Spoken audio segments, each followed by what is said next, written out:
बुलंदशहर में एक निजी कार्यक्रम में आए अखिलेश यादव ने किन किन मुद्दों पर सरकार को घेरा, देखिए काव्य भारद्वाज की स्पेशल रिपोर्ट। उन्होंने यही वादा किया था कि 2022 तक आय दोगुनी हो जाएगी।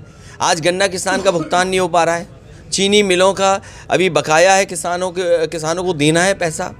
आखिर सरकार क्या कर रही है? और मुझे खुशी है इस बात की कि शरद पवार जी का प्रयास हमेशा रहा है कि एक विकल्प के रूप में कोई न कोई पार्टियां मिलकर के फ्रंट बनाएं, गठबंधन करें। और इस तरह के काम में मैं समझता हूं तेलंगाना के मुख्यमंत्री जी लगातार काम कर रहे हैं, ममता बनर्जी जी काम कर रही थी और वो अभी भी इस प्रयास में हैं, नीतीश जी भी इस प्रयास को कर रहे हैं। तो मुझे उम्मीद है कि जिस तरीके से भारतीय जनता पार्टी ने किसान व्यापारियों को निराश किया है और कुछ लोगों को मुनाफा कमाया है, आने वाले समय में जनता इनको हटा देगी। और क्या सरकार क्यों मदद कर रही है?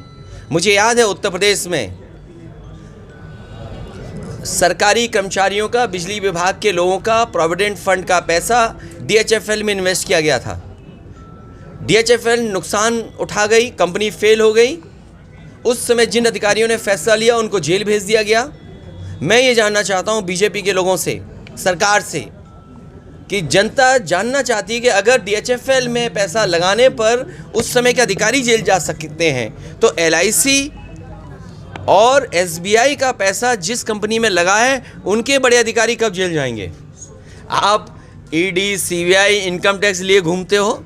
आज लखनऊ को सजाने के लिए आप रिवर फ्रंट में जो ED, CBI और इनकम टैक्स में, उसमें आप रोशनी करना चाहते हो। आखिरकार सरकार चाहती क्या है? ये इनका तरीका है काम करने का। लोगों को, गरीबों को ये लगेगा कि अगर हम बीजेपी को नहीं वोट देंगे तो लगता हमारा अनाज छिन जाएगा। लखनऊ के नाम लखनऊ का नाम बदला है। हम अगर लखनऊ का नाम बदला जाएगा, गाजीपुर का ही बदलने का अरे लखनऊ के नाम मैं देखिए ये नाम बदलने से टेबल को टेबल कर दोगे, टेबल को कुर्सी कह दोगे क्या? टेबल का काम तो उससे सामान रखने का है। लखनऊ राजधानी रहेगी ना। ये बीजेपी के लोग काम नहीं कर रहे हैं, केवल नाम बदल रहे हैं। मुझे याद है कि सबसे अच्छा स्टेडियम बनाया समाजवादियों ने, भगवान विष्णु के नाम पर उसको रखा एकाना नाम। उन्होंने अपने नेता पूर्व प्रधानमंत्री अटल बिहारी वाजपेयी जी के नाम रख दिया। हमें कोई आपत्ति नहीं है। तो क्या बीजेपी को उनके नाम पर कोई बड़ा काम नहीं करना चाहिए? ये काम नहीं करेंगे। आपने देखा होगा जितने प्राइमरी स्कूल हैं, बच्चों को ना स्वेटर मिल पाया, ना जूते मिल पाए, ना खाना टाइम से मिल पाया, बस पुता दिया इन्होंने, स्कूल पोत दिए होंगे, किताबें भी नहीं उपलब्ध करा पाए, रद्दी में बेची जा रही है। और इसी तरीके से स्टेडियम है, लोक भवन है, यहाँ पर कई काम थे गाजियाबाद में। तो ये नाम बदलने वाली सरकार है। इस बार जनता इन्हें बदल देगी। देखिए राहुल गांधी जी कभी कभी तो ठीक कहते हैं और नहीं मैं मानता नहीं, मैं राहुल जी के लिए कह रहा हूँ। और अगर आप गूगल, एक मिनट देखिए, गूगल अगर आप करेंगे, क्योंकि ज़माना गूगल का है, ठग की परिभाषा बहुत अच्छी है। और जो ठग की परिभाषा है वो उत्तर प्रदेश में हो रहा है। तो मैं समझता हूँ राहुल गांधी जी कभी कभी ठीक बोलते हैं। सर, महंगाई किसान की बात नहीं हो रही है, धर्म की बात हो रही है राजनीति में। तो इसीलिए तो मैं कह रहा हूँ पत्रकार साथियों, हमारी मदद करो इसमें कि सवाल महंगाई पर, बेरोजगारी के पूछे जाएं बीजेपी वालों से। और बीजेपी वालों का इसीलिए मैंने कहा 2022 ख़त्म ही नहीं होगा, क्योंकि उन्हें बताना पड़ेगा कि आय दोगुनी हो गई किसानों की, नौजवान को नौकरी रोजगार। ये हमारे देश का दुर्भाग्य है। बीजेपी के लोग मुख्य मुद्दे से हटा करके बहस छेड़ रहे हैं। आज सवाल महंगाई का है, बेरोजगारी का है। हम दुनिया में कहाँ खड़े दिखाई दे रहे हैं? आप आंकड़े देखिए, हमारी प्रेस की स्वतंत्रता कहाँ खड़ी है। कहा था ये बीजेपी के लोग रिलीजियस साइंटिस्ट हैं, रिलीजियस इनोवेटर्स हैं, इनोवेट करते हैं चीज़ों को, इनोवेशन है इनके अंदर, ये कुछ भी कर सकते हैं। अरे आपको याद नहीं है, एक बार मूर्तियों को दूध पिलवाया गया था, वो कौन लोग थे? उस साजिश के पीछे कौन लोग थे?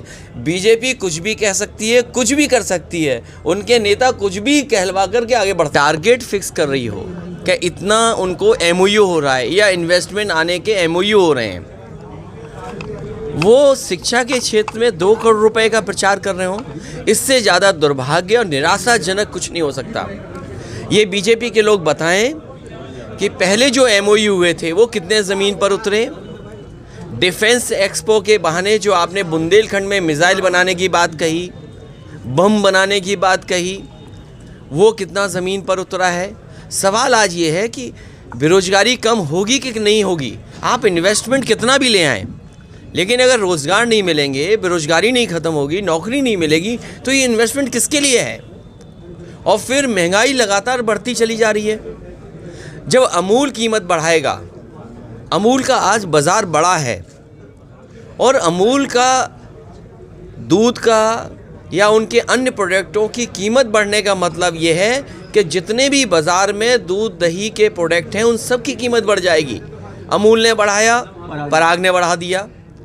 मैं अपने क्षेत्र में काऊ मिल्क प्लांट लगवाया था, प्रधानमंत्री जी ने उसका उद्घाटन किया। हेमा मालिनी जी का नाम है उस पटिया पर। वो प्लांट बंद हो गया, वो प्लांट बंद कर दिया गया। मैं ये बात इसलिए बोल रहा हूँ कि बुलंदशहर वो शहर है, ज़िला या आसपास वो ज़िला है जहाँ दूध का कारोबार सबसे ज़्यादा होता है।